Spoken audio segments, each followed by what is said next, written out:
status would say, welcome to the open mic stand-up thing. I'm Great Value Alkali right now. And we're going to be doing some stand-up. Can I just get a loose idea by raising your hands how many want to do stand-up? All right, cool. So, cool. Everyone that wants to do it will get a chance to do it. And so the way that this works, if you've never been here before, this is the friendliest audience you will ever get, and I expect it to be a friendly audience. If you've ever been to like comedy clubs and stuff, they can be very, very harsh. They're all a bunch of drunks, and they all think they're funny when they're not. And so you get up on stage, and they start heckling you. It's a terrible job. Number one rule of the audience, please don't heckle anybody that comes up on stage. Please respect that, and keep in mind that you are the greatest audience ever, and people that come up are going to be sharing stories about themselves. They're going to be doing stand-up for about 5 minutes or so. When it's about a minute to go, I'll give you a signal. And Zanny will be coming in shortly, too, as well. If you'd like, we'll give you some critiques, nice ones.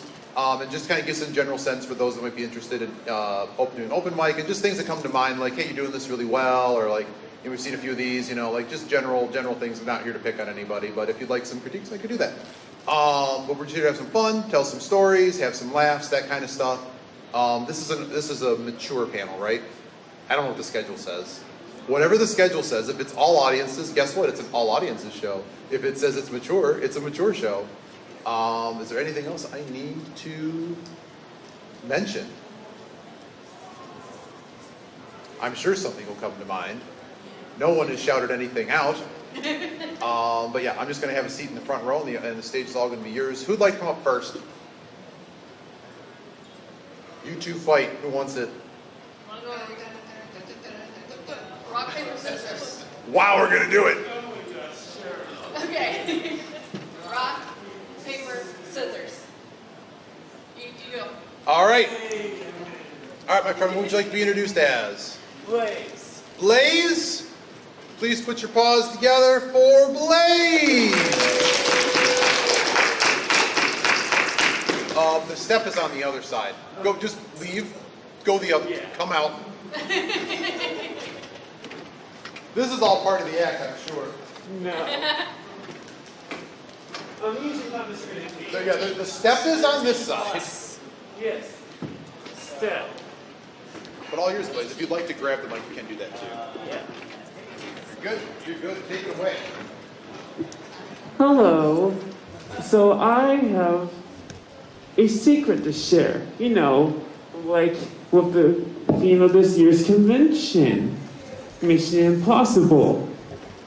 I could talk about, I don't know, my normal new job or my fun times getting stuck on roller coasters. But let's forget that all.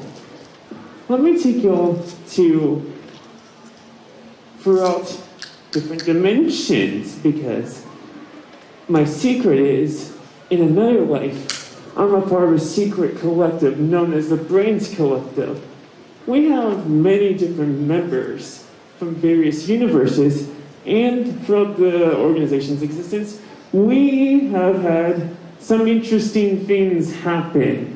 For example, one time a popcorn monster ate the Milky Way galaxy, and we had to deal with that, which was fun.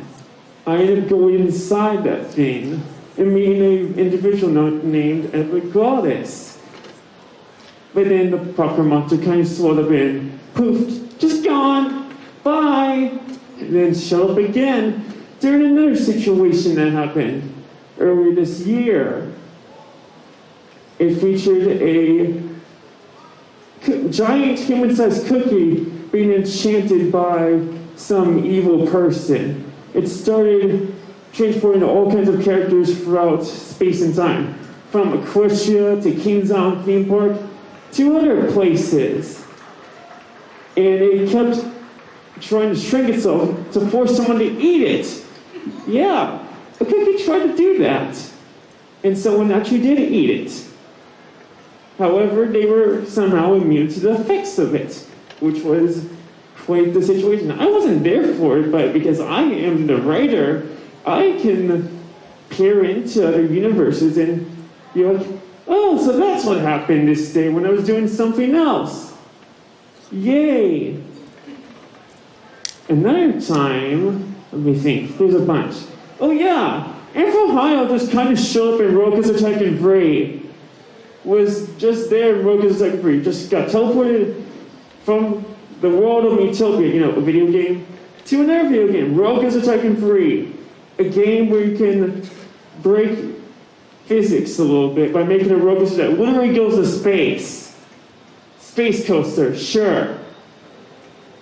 But that wasn't the focus, because for Ohio, the entire convention space just poofed into a flat theme park in that game. And chaos happened. There was a Karen that was a problem. Yeah, there was a Karen. A Karen who didn't like the concept of people of different genders showing up in the same bathroom, despite the fact that the bathrooms in Roka's Tekken 3 are gender inclusive. The game doesn't care who goes into those bathrooms. Anyone can go into them. So yeah, that's another story. Let's see. What else could I talk about? Oh yeah, there was a time Ultimate Shaggy showed up and fought against a sentient oven star named Ovenzilla.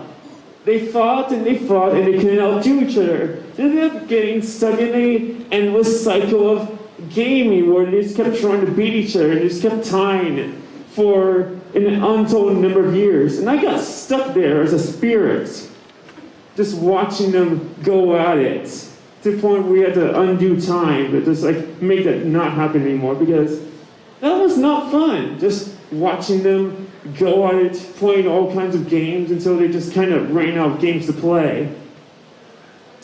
And of course, Ultimate Shaggy was like, what? Man. All that stuff.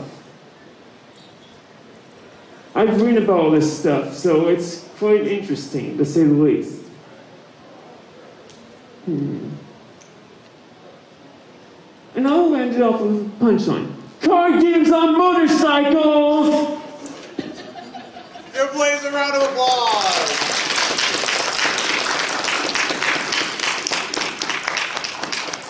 Oh, sorry. All right, who's next? Yes, sure. How would you like to be introduced, my friend? Crow. Crow? Crow. Crow, please give Crow a round of applause.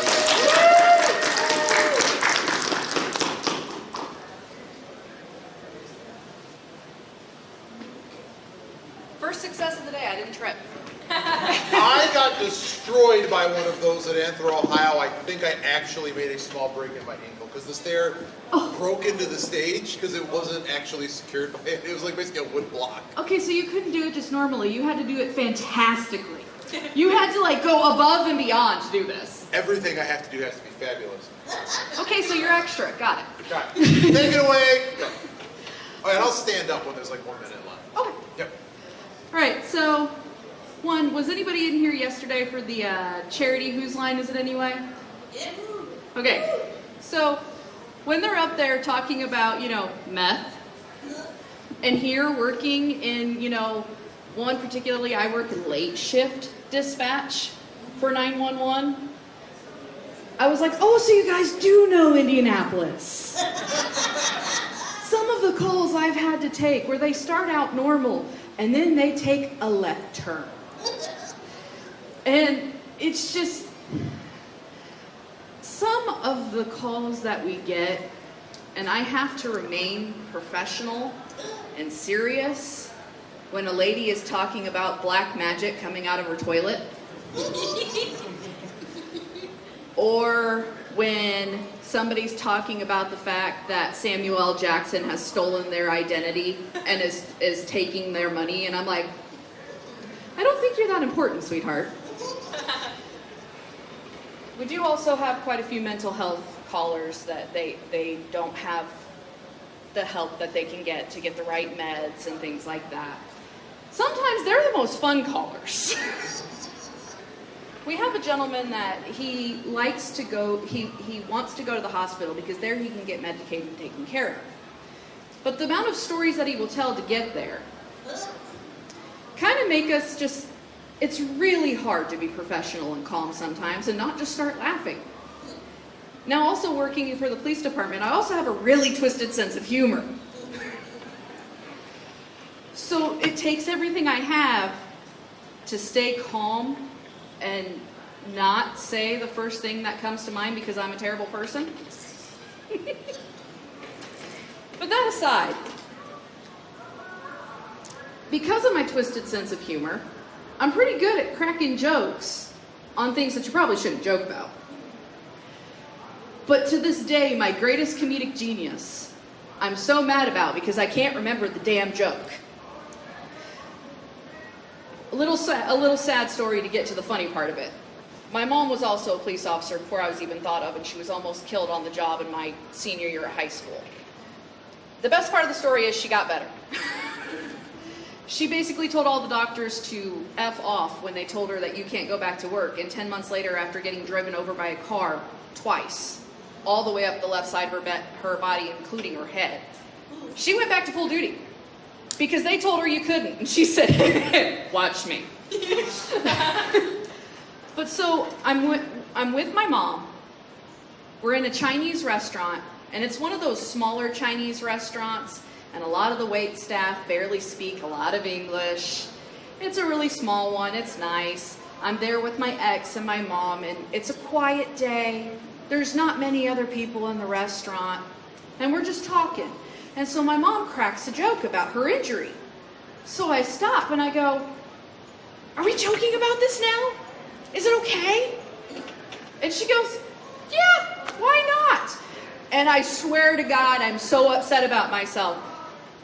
I cracked a joke that broke her, my ex, and me. We're laughing like a freaking pack of hyenas to the point where we're crying hysterically.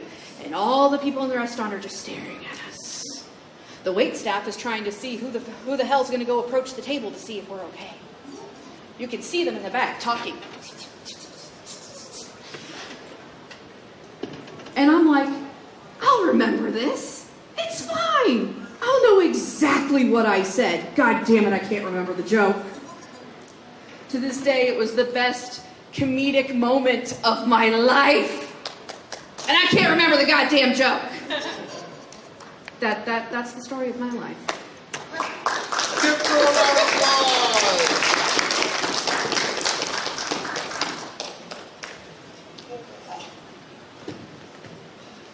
All right. So one comment that just general, like I'm just thinking like general comedic stuff is, like this is not a critique to anyone particularly, but just thinking about like people that want to get into doing stand-up, one thing to think about when you're doing like storytelling comedy, it's sort of like a mini roller coaster, and you kind of like, you're building up, and you kind of want to like have little jokes along the way. So like one of the things I thought of was when you talk like the first thing that comes to your mind, like just say in the microphone like, yeah, this is what I thought of them, like, oh, they're a moron, they're whatever, and then the audience will react to that, and then just keep going on with your story. But you know what I'm saying, it was something like, yeah, I just think of the first thing that comes to your mind, I can't say that, and then under your breath say what it is into the microphone. I think that'd be pretty funny. But Unfortunately, I can't. It's not all rated. yes, that's right. Yes, thank you. I just realized it's basically like PG-13. Bear that in mind.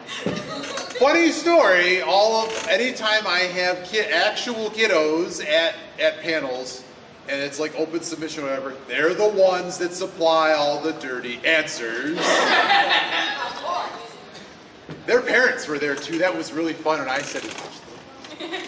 But yeah, that's just a general thing. So whenever I'm running like storytelling type things, I always, because keep in mind, like, this is not expected to be like you have this crazy practice thing or whatever. We're coming up to have fun. You're working on, everyone's at a different point in their craft, so I'm never picking on anyone particular. But if you're thinking about it, one of the ways you want to kind of construct it, if you're trying to build it into like a set, go up the roller coaster, go down a little bit. Go up the roller coaster, go down. Have jokes along the way to that big punchline, because then the whole thing will just become a hit, and the audience will, they don't tire out, and they'll, there's laughs along the way. So who's next? Come on up. How would you like me to introduce you? Alan. Alan? Yes. Alan. Please put your paws together for Alan!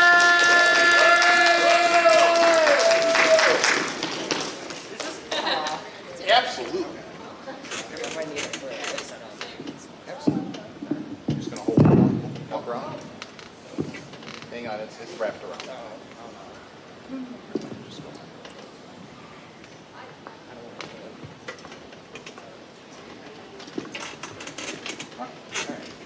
Hello. I'm going to start with a couple of jokes. One of them is fairly short, but I have been waiting for a chance to do open mic and tell this one because it is definitely one of my favorites. It was probably like a year ago or something. I was at a flower shop with my mother.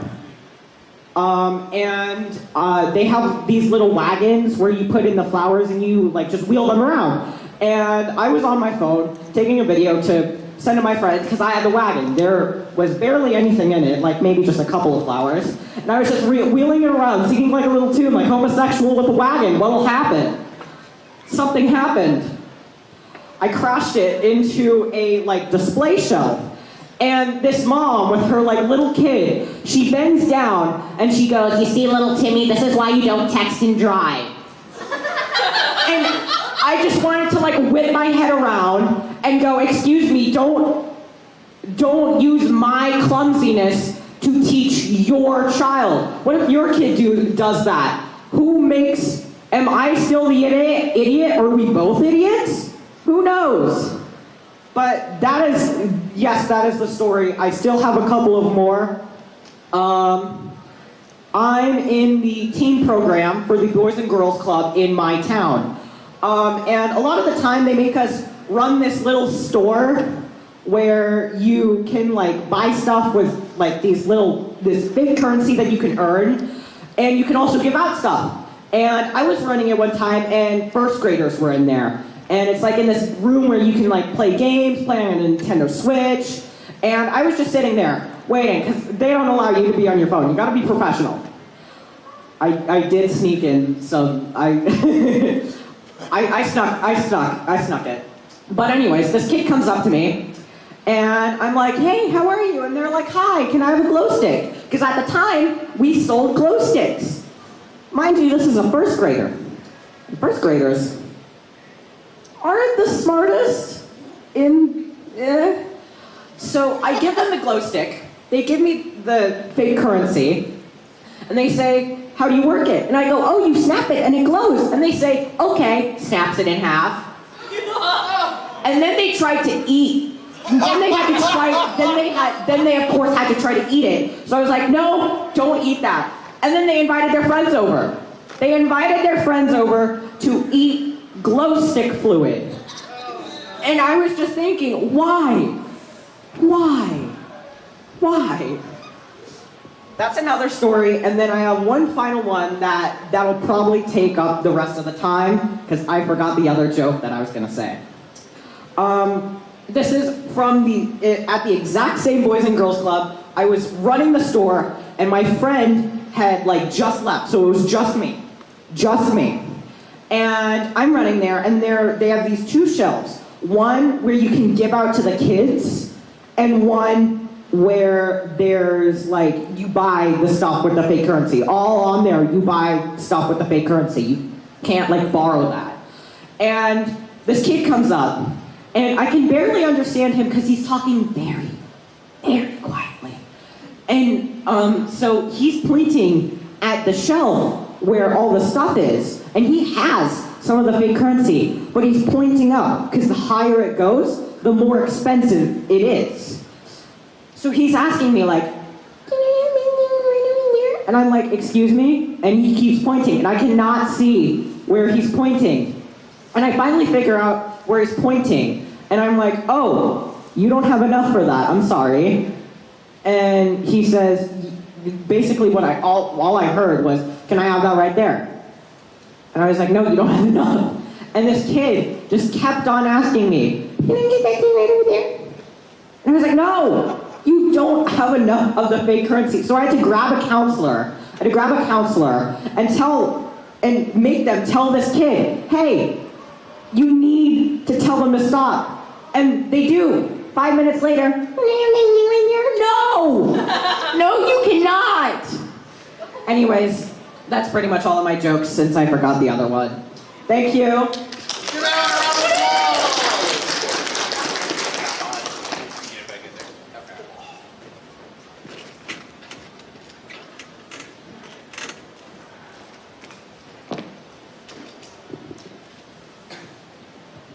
All right. So we've had a few forget jokes. and I had an idea to talk about. So, want me to ruin the magic of some stage comedians for you? Great. So, you ever wonder why there's sometimes a stool, like, yeah, water is an important thing to have, but you ever think about what might be written on the back of the bottle of the water? Or they might have something on a stool with a piece of tape, paper, tape. Any of you that done theater, if there's a table or something, sometimes something that may be forgotten in terms of placement or something. There's many places to hide things on your person, and guess what? You can also just have a note card with basically something to jog your memory about how to move through your set. It's okay to forget stuff, we're just here to have fun, but like let's say you wanted to turn into some kind of skit, you really didn't want to forget it. There's all kinds of little tricks you can do to have little things to jog your memory. Like it's a little bit, you don't want to have you don't want to read the entire set off of your phone or something, but little things to jog your memory, like what the punchline was or something. Just, like if you're giving a speech or something, what your note cards were for people that had to go through that grotesque experience in high school. But no, I thought of that. And the other thing that I thought was really, really cool, not that you can always just stand up here and do just, regular stand-up like this, but one thing that a lot of comedians use is they use a lot of motion on stage. Like when you watch a lot of improv and stuff, it's interacting, with the fake objects on stage, or like little Timmy getting down with little Timmy, breaking the glow sticks. And also when you're doing a lot of comedy, a lot of things that pop are when you make the noise like crack. Now there's glow stick fluid everywhere. Great. They're now trying to eat it. Right? So you can always accentuate that kind of things in giving motion to it, and the activity, I think, sometimes helps sell the jokes too. So that was really, really cool what you did there. All right, who's next? Come on up. How would you like me to introduce you? Alex. Alex? Please put your paws together for Alex! Do you want the mic on the stand, or what do you want? You want to hold it? Yes, please. Who wants to hold the mic? It adds in the importance. Hey. And so that way, whenever I'm freaking out, I have something to belong to. Excuse me, I'm going to go out back. You're so extra. Double the flavor, double the fun. Okay, so I've come here every year to do stand-up comedy, and every single time I come up here and I have to pee. And I usually have somehow that solves all my nervous issues. This year I don't need to pee because I was like, okay, I'm going to solve that problem. I'm going to go beforehand. I'm no longer prepared and my hands are freaking tingling. I have the spider senses right now. Throw something at me, I dare you, I will catch it. You're not getting it back. All I have is my car key. Continue. I mean, hey, a free car? I can't drive though, so it's probably going to end up in the side of the hotel. Your license in there, not me. Anyways, I've had a pretty good year this year, so all my trauma and stuff, I don't have the jokes for it, except for customer service, which surprisingly, I thought Dollar Tree would be a pretty easy job whenever I worked there for 3 weeks. You get dumb, we'll ask the most dumbest of questions from people. I had to explain to someone about how $1.25 will equal $2.50 whenever they bought 2 items. How? They said I said $1.25, why the children can't curse. Anyways, we're just gonna skip on to the next one because I don't want to add in any more cursings. Customer service, all the Karens, they curse, you gotta curse back at them, right? It's fair game. It's dog eat dog world. We're furries. We know that. Half of you guys eat each other for other reasons anyways, so. Honestly, this whole fandom's filled with so much stuff, kindness, weirdos. Don't say that you're not a weirdo. We dress up as animals. We go around, half of you guys get heat stroke. Have to have ambulances on the standby just for 1 day. You guys are a great community, but self-restraint is not in your vocabulary. I know this from attending some of the parties here, throughout the years. I've seen people do things that I thought would only be possible if you went to hell or heaven or whatever, because you don't gotta worry about death. You guys said fuck death. We're just gonna go with it anyways. Fudge? You said fudge. Oh, That was yes, I said fudge, my favorite chocolate. Anyways.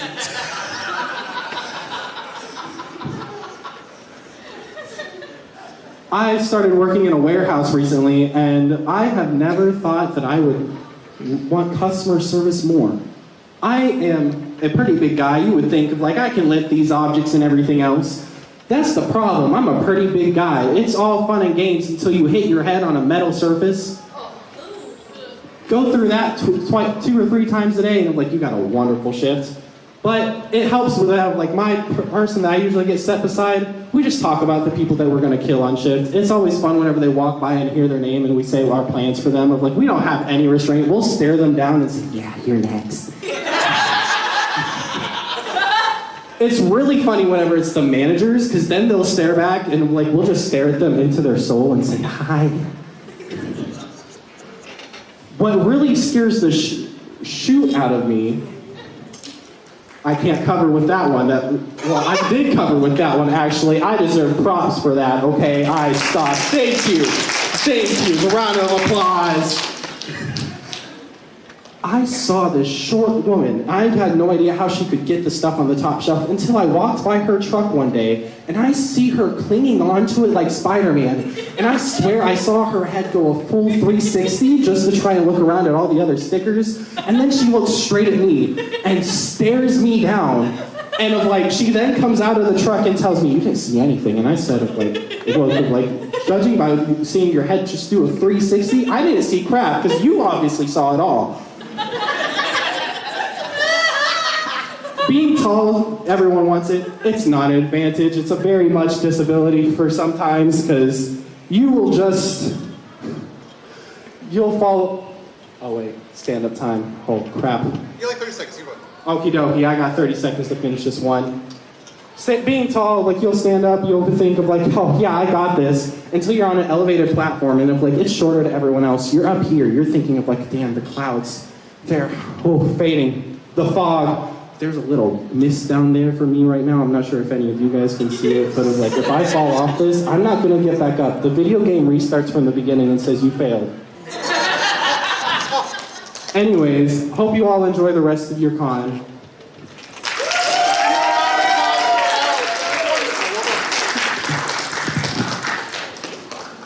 All right. That was excellent. It made me think of more things, and I only have like 120 seconds before I need to magically appear somewhere else. So, rule of 3 is really, really cool. Also, sometimes I wouldn't say I was a little bit rude at some point because I kind of interjected, but you open it to the audience, which is always a very dangerous thing. But you shut down, like you let the audience have fun with it, throw back to yourself, and then you took control of the room again, which is a power. Because if you ever go to like a stand-up club, you're going to get heckled, and knowing how to play off the audience and get them back on your side. We weren't being antagonistic, but you know what I mean. There's going to be a heckler someday if you go do this somewhere, not at a friendly place like this. Having the ability to play off of that really quickly, that was really good improv skills. And also rule of 3, funniest part of the joke when you're going to go 3 things. Just like how New Line works. Bingo, bango, bongo. Hey, I just taught you comedy basics. The 3rd one is the one that's going to hit. So well done, Alex. And with that, I'm going to get one more back up on stage. I'm sorry, I have to go run. You come up on stage, and hopefully Zanny shows up. If not, whoever else would like to go, just trade off. If somebody wishes to MC it, please do that. Because unfortunately, I have to go run a panel, and Zanny's not here, and I guess the charity auction is still going. So with that, thank you very much. I've been Iggy, but I'm going to leave you in the capable hands of Caspian. Caspian! Give her a round of applause. In fact, you go. Do you have a timer? Yes. I will put you in temporary charge of things. That's dangerous. So at 4 minutes, just stand up so they know they got about a minute left. Is it okay if I take the thing off? Absolutely. Thank you. And if any, the stand, just move the stand over if you wish to move the stand. All right. All right, Caspian it was. I'm going to grab my stuff, and unfortunately, like I said, I have to go. But take it away, Caspian. Thank you very much. You know when you go on stage and you've been sitting down and you've been like working yourself up, like thinking of what you want to do, then out of your mind. That's what just happened to me. But I'm trying to think. Okay, Sorry. This is going worse than I expected. You're all good. Thanks. You're all right. So, I'm trying to start, but my brain keeps stopping. It's like when your mouth wants to move, but your brain is slow. So it's like a snail versus a cheetah. Your lips are moving, you're making sound, but your brain cannot catch up. I just had something in mind. It completely left. All right. I keep thinking I'm going to start, but I don't.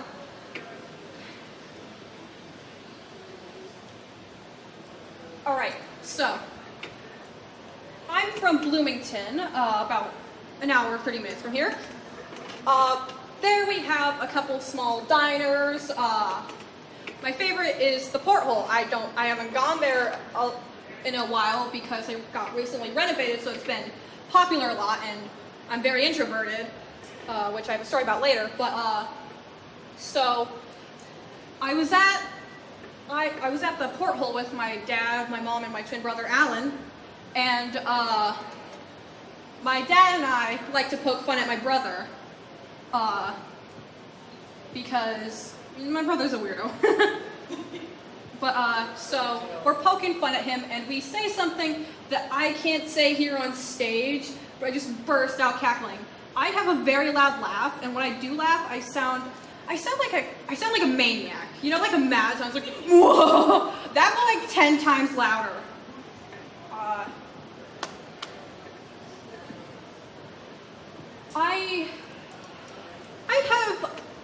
I can be very wild, I guess.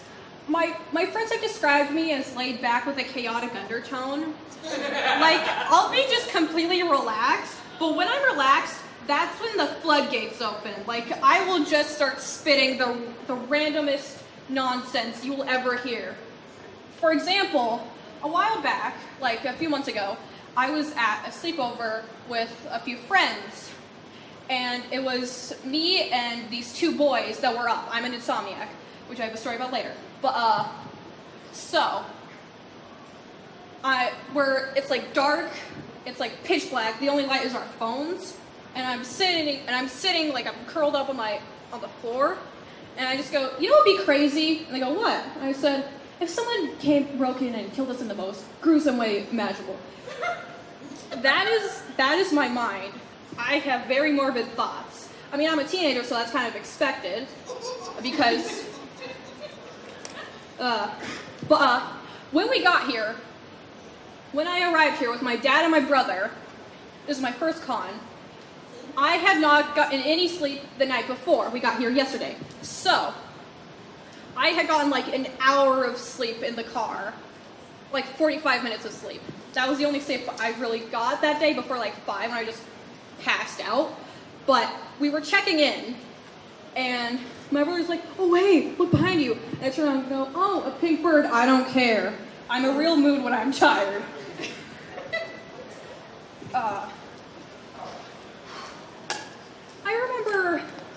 I think I remember this one time, a while back, I think.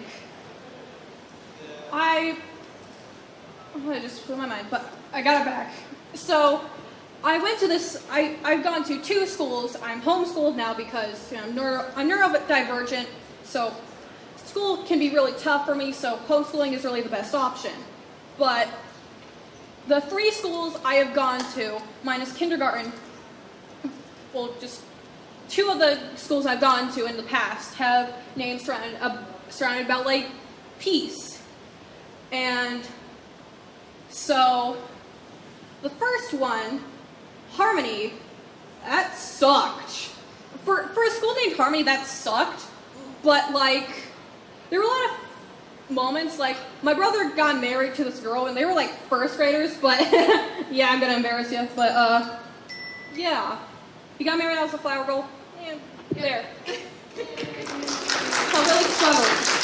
But, yeah, that's me. Have a great day.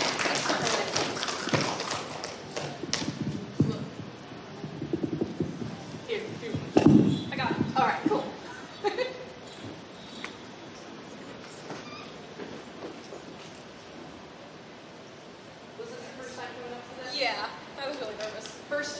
up here for this, I was absolutely terrified, shaking. But I will say, up here for the open mics at FurCon, the best possible. So, all right, that was Caspian. Not sure why he put me in charge, but let's see what happens. Who wants to go next? All right, you were first. I should probably wait. What's your name? Carlin. What was it? I'm sorry. Carlin. Carlin. Everybody, give it up for Carlin.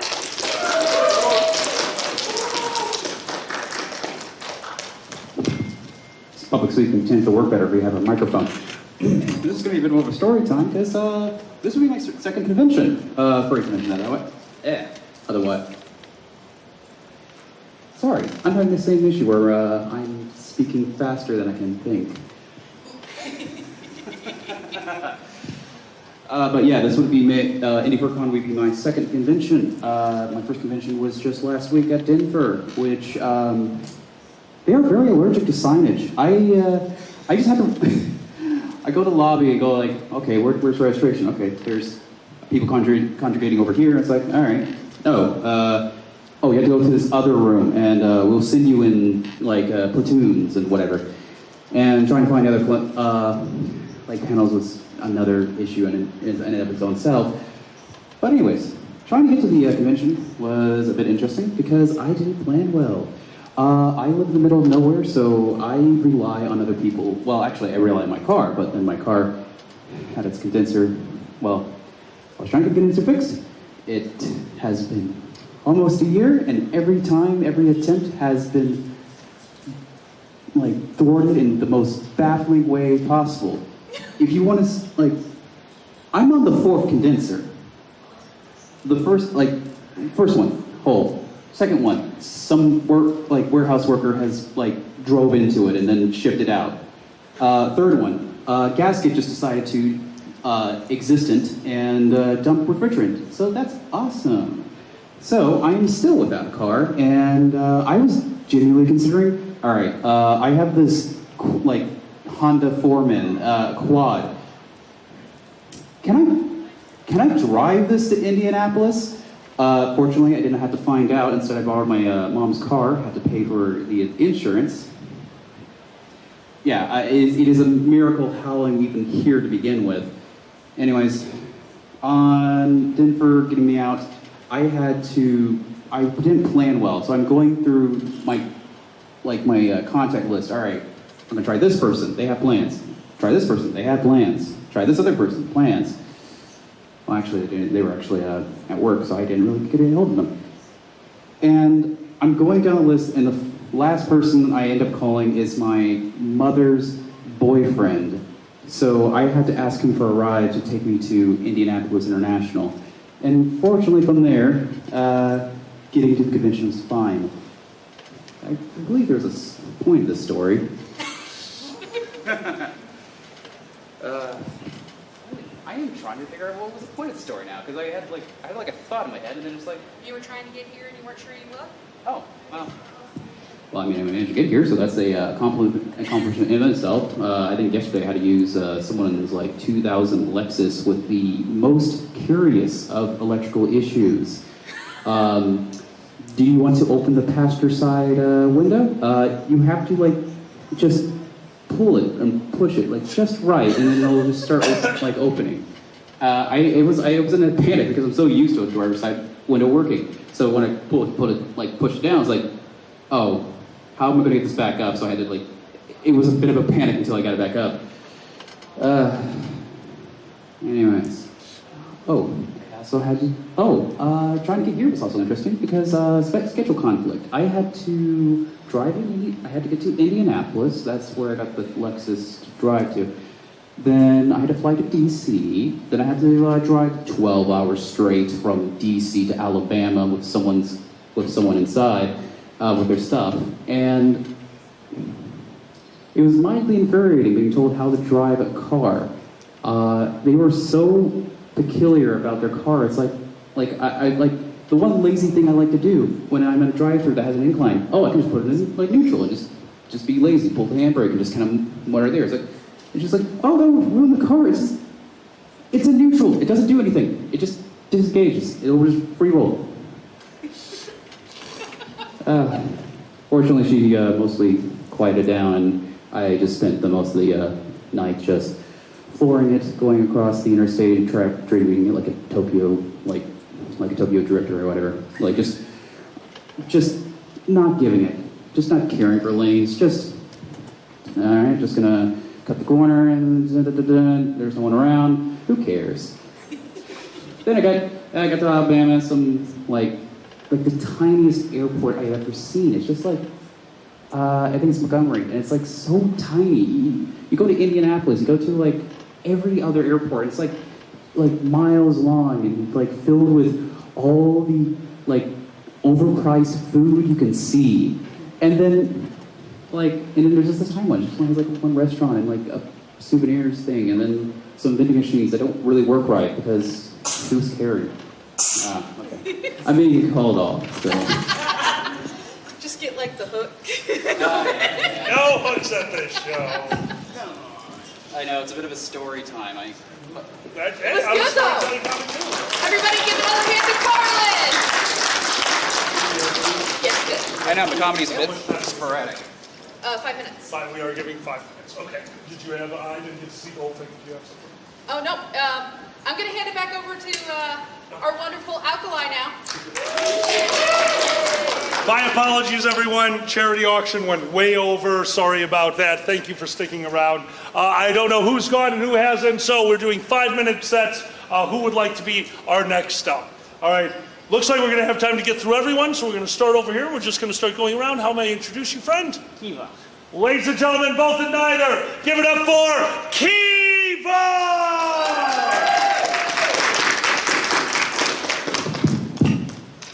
Afternoon, everybody. So I'm Kiva. I've been in the Navy for 17 years. So we kind of had the stereotype as the gay branch. Used to be a little more pejorative. We're owning it now. It's late 2000. Unfortunately, some places like Florida still view gay as a negative. But so even though the Navy's had this stereotype going on for a while, kind of the butt end of the branches. But if you take a look at it, we do everything. Oh, Marines, you got Special Forces? We have the SEALs. Oh, Air Force? You fly planes? We fly planes out to floating bases and park them off of countries. Who's had more people in space? Navy. Suck it, Space Force. And it's good that we're getting more diverse because I don't know if you noticed this. I got some flack and stuff. I've trans my gender. So I used to live in a berthing with 87 other men. It was less than ideal. It's a 13-under panel, so I can't tell many stories about that. Come find me at a 17-up panel. But I remember going into a female berthing. I was a little nervous, but they were like, "Oh, it's cool. This person's gay. This person just got divorced from their wife. Oh, this person's assigned male at birth, but they're transitioning. Oh, and here's your rack here next to everybody else." And when I was talking with them, just like, "Hey, I'm a little nervous about going to birthday." They were like, "No, don't worry about it." But there was one girl in the corner. She's just like, "Hey, we keep it clean. If you don't want to get cut, clean it back yourself." So it was a very interesting time for me, but I really enjoyed it. Going out to sea, going to many different countries, but I love coming back here because then I get to go experience new things, like the furry community. This is my 3rd convention, and that was my first kind of dove right into that one. Second one was First Square. Now I'm here, and I'm starting to learn a lot of things about the furry community I didn't think I would get to see. I used to think of all of you as basement dwellers not doing too much, but as I walked around the cons, I realized everybody's kind of more outgoing than I thought, especially at some of the other conventions. I see a lot of the furries walking around in those harnesses, so a lot of mountain climbers in the community, doing that thing. Some people in these full-body latex and neoprene suits, so we've got scuba divers around. I mean, it's crazy. Like, every hobby you can think of, but you guys are out there doing it. And it just makes me proud to be a furry. I mean, I guess there's some other blocked off areas that you can't go into. I mean, I see a lot of people with these dragon stickers around that look really awesome. I want to throw them all over my car so I can park it on base. You know, I saw when I was walking through Burbank and doing some inspections. I am a leader. I got to make sure everything's good. I saw some water bottles and some mirrors with some of those stickers on it. It's just a cute little dragon, right? That's all it is. But it's just, yeah, I think that's all I got.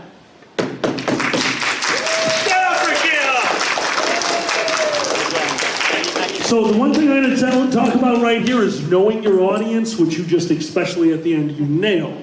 What did you do? You went in with a joke that everyone in this crowd immediately gets, and they know that most people don't. You brought everyone in by putting the bad dragon joke in there. I love that. I loved your list of ideas for the neoprene and scuba diving, the harness. Very clever stuff. Practice your bit. Get comfortable up there. You can tell that little bit of nervousness that you're very good at hiding. You're very good at hiding, but it is coming out. Practice your bit. That was solid. Have fun with it. I want to see you up here again. Oh, thank you so much. Great job. Great job. Thank you. All right. Who do we got next? We're going to go to the back of the room for the next one right here, white shirt. How may I introduce you, friend? Palma. Palma? Yes. Ladies and gentlemen, both and neither, give it up for Palma!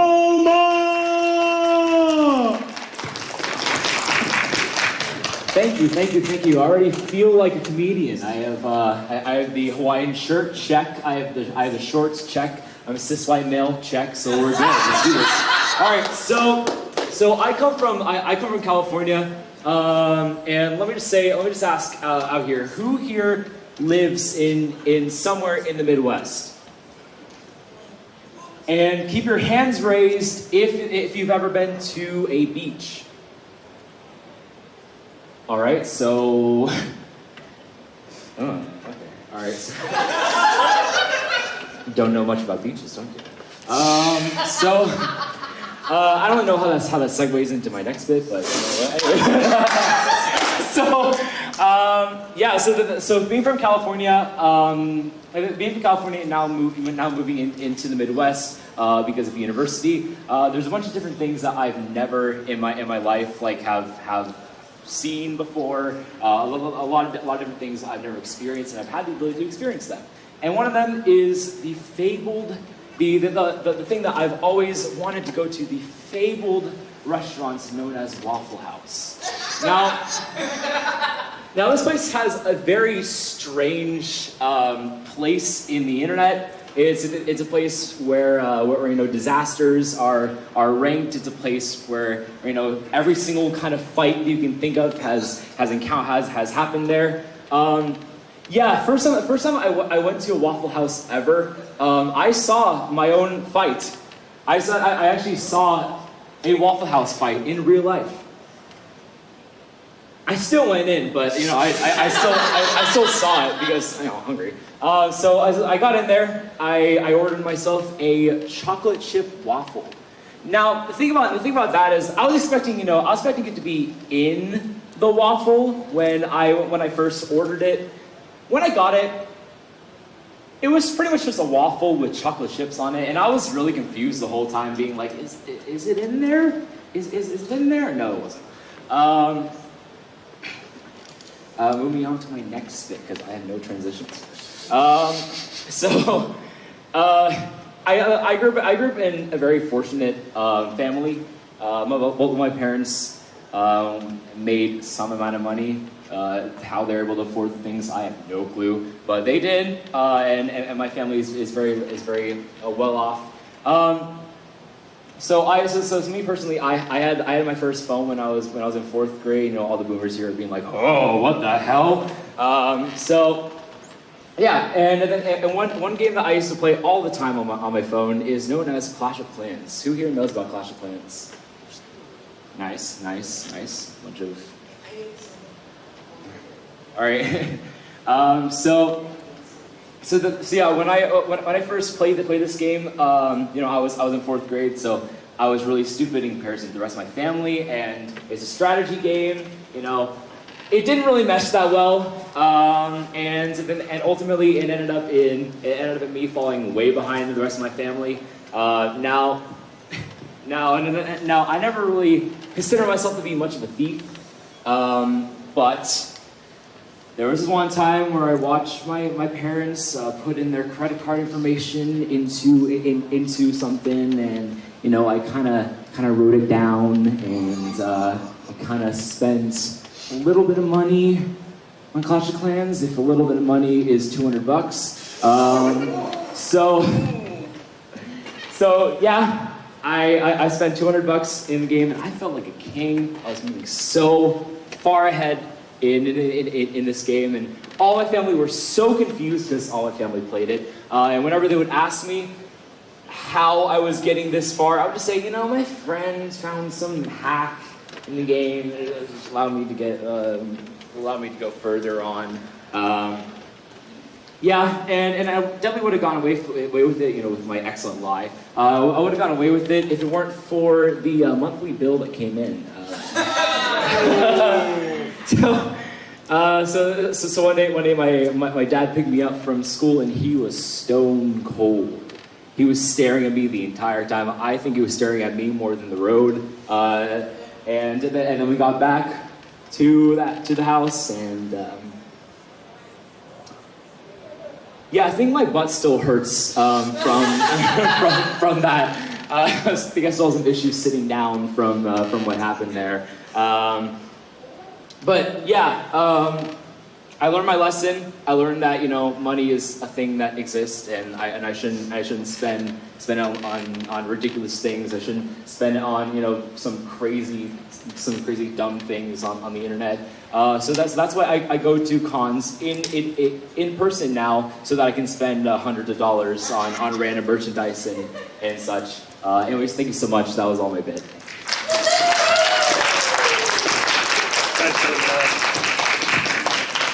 Guys, give it up for Paula. All right, first let's start off with this. You are very comfortable up on stage. You moved around, you had microphone, you had body language. You're actually comfortable up there. What you weren't comfortable with was your material, am I right? You're still learning your material. I'm going to tell you the same thing I tell them. If you get to know your material better, you're going to flow through it a lot easier. Figure out some kind of transition, even if it's the most simple thing ever. Transitions do help because the jarringness is there, and I need to know just personally. Did you think none of us were going to raise our hands when it came to the Midwest has been to a beach? Was that what happened? No, I had a bit, but I kind of forgot it. You forgot the bit! I forgot the bit. Honestly, I had no idea what was going on, so you did a great job. I'm like, all right, that was cool. I have no idea what just happened. That could be a multitude of things. It's my very first time telling comedy on stage. So dude, cool, like... you are comfortable up there? Keep doing it. You'll do fine, but learn your routine. Learn your routine, you're going to do great. No, seriously. Well done. Thank you. That was fun. All right, who do we got next? We haven't seen you yet. Actually, I don't think you've ever been on my stage before, have you? Nope. How may I introduce you? Cal. Cal? Cal. Ladies and gentlemen, both, if you want to use the stairs, you can go around that way. Ladies and gentlemen, both and neither, give it up for Cal!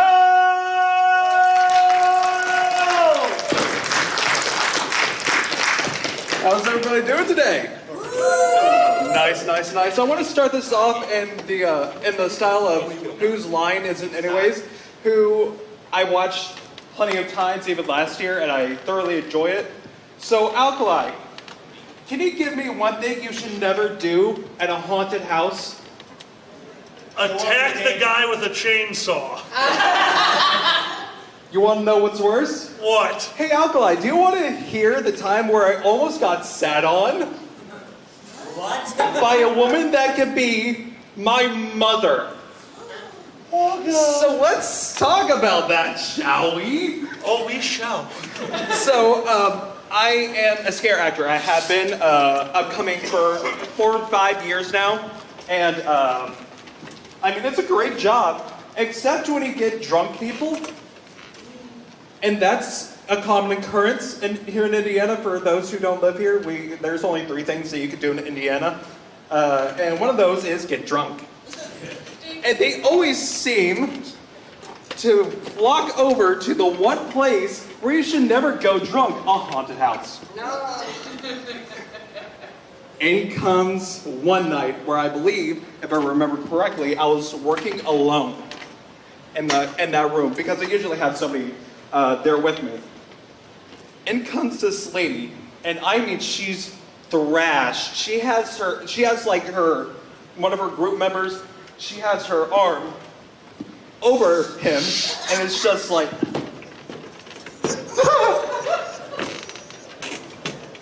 and then she sees me.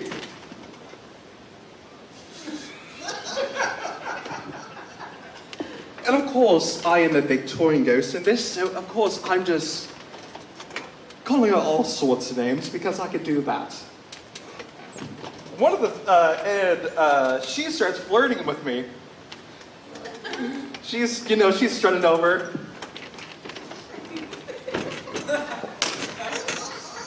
I swear to you not, she had her eyes fixated on me the entire time. We have animatronics, and the one in my room, it's a bookcase that fell, and it catches itself. She didn't care. She was like, I knew at that moment that it's gonna be one of those nights. When I tell you that she started flirting with me, and I have full makeup on and look like I'm dead.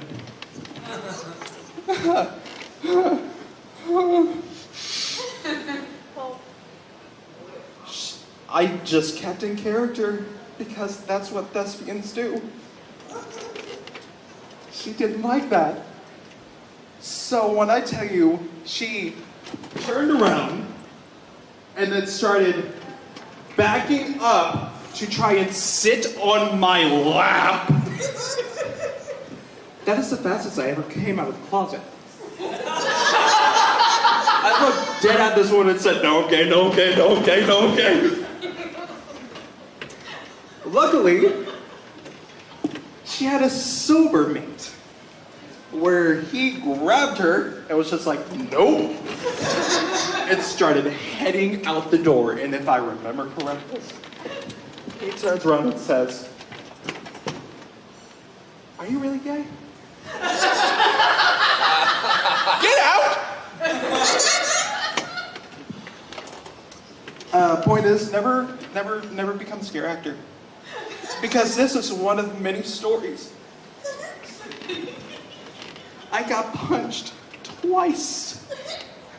And holy crap, that's a common occurrence. And let's talk about the one time, and this is another incident where a guy, because if you live here, then you know the name Hannah Haunted Acres, that's where I work.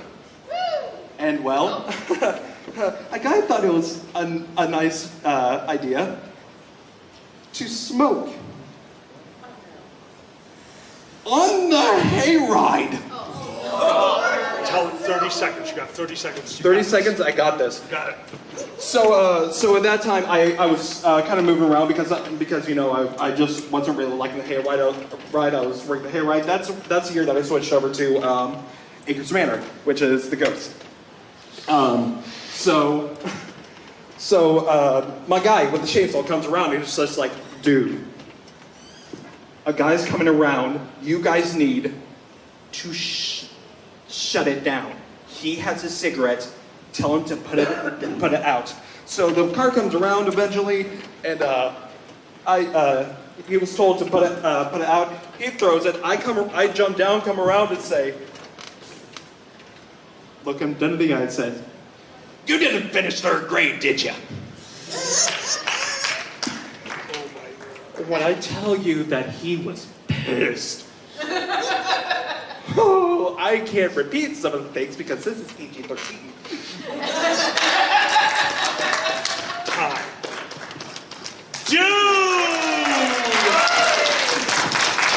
Dude, all right.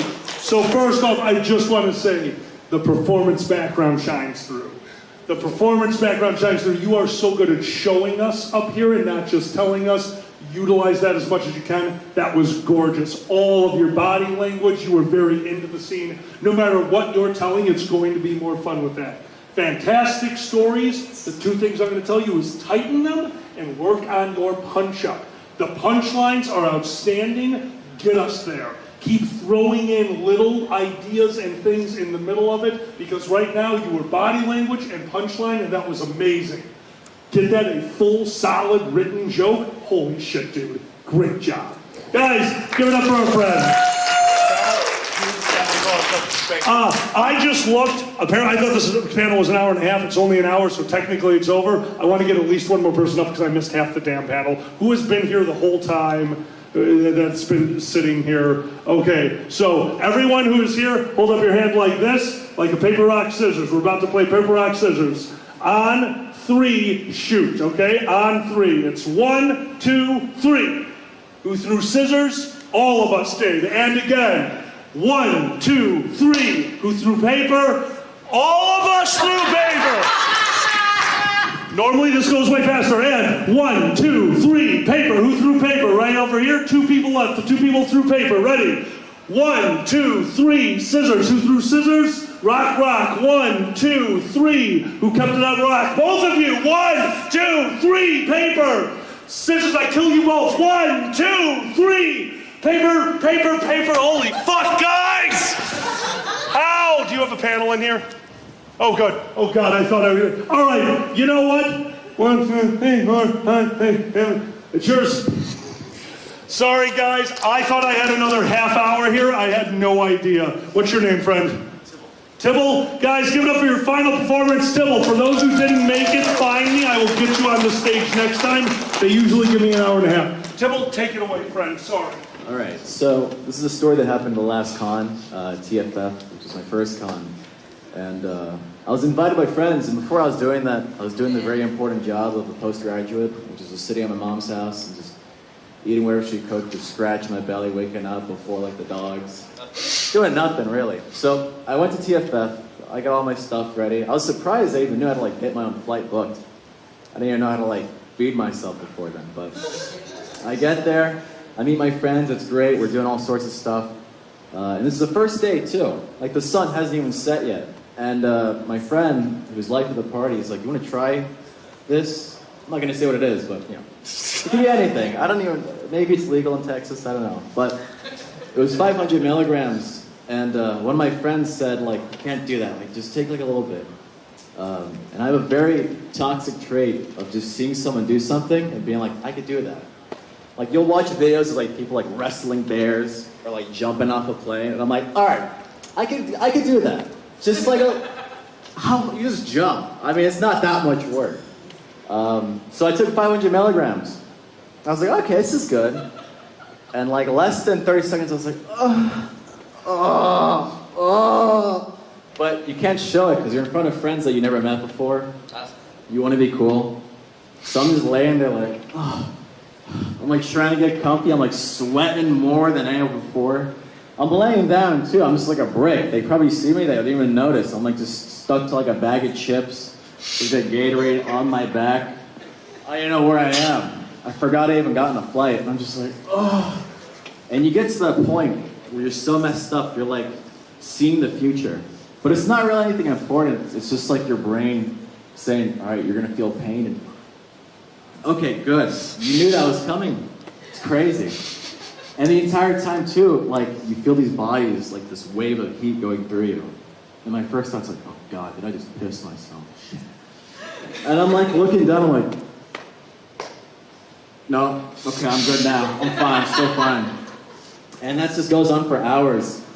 But it felt like minutes to me. And, like, people are coming in and out. Oh, you know, all these people, they're just looking at me like,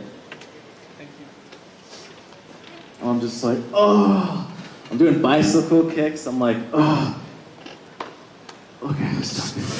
And so I walk to the bathroom, but it's not really a walk. It's more like a crawl. It's like you lose both legs in war. You're just like that. And I get to the bathroom, and I'm like, all right, what do I do first? I puke or do I shit? And I'm like, all right, boom. And it comes all out. Which sucks, because I had Popeyes for the first time, and I'm like, at least I gotta eat it twice. It's fine. And so it's coming out, and I'm like, oh, okay. And then you try doing the other way, and nothing comes out, you're like, okay, I'm not gonna piss myself, so I'll just stay in here. And I don't know how long it goes on. Everything's broken, the whole room is like worse than me. It wasn't even me, but the bathroom was messed up. The toilet seat handle was broken off, the toilet paper roll was gone somewhere. It was a small room, too. And I'm just doing it back and forth, and my friend's like, "You okay?" And I'm like, "Yeah, I'm fine, dude. Don't worry, just give me a second, please." And eventually I come out the bathroom, and there's like people I never even seen there, and I'm like, and my friend's like, "You okay?" And I was like, yeah, I'm fine. Don't worry about it. Because there's already an ambulance, and like being first ambulance at a like furry con sucks. Being second one, you don't even have anything to brag about. You're not like the first one. You're just copying someone else. So I'm like, I'm not gonna do it. And also, you have to pay for it too. No, if I'm gonna like go through all this, I'm not gonna spend money. This is gonna take me there and be like, oh, you're messed up. Okay, $4,000. Thank you. Go back. I'm not gonna do nothing. And then it gets to the point where I run out of Popeyes. I'm all empty, just sitting over the toilet. And then I survive. I don't know how. But you make it through. And my friend's like, "You want to go again?" No. Yeah, that's it.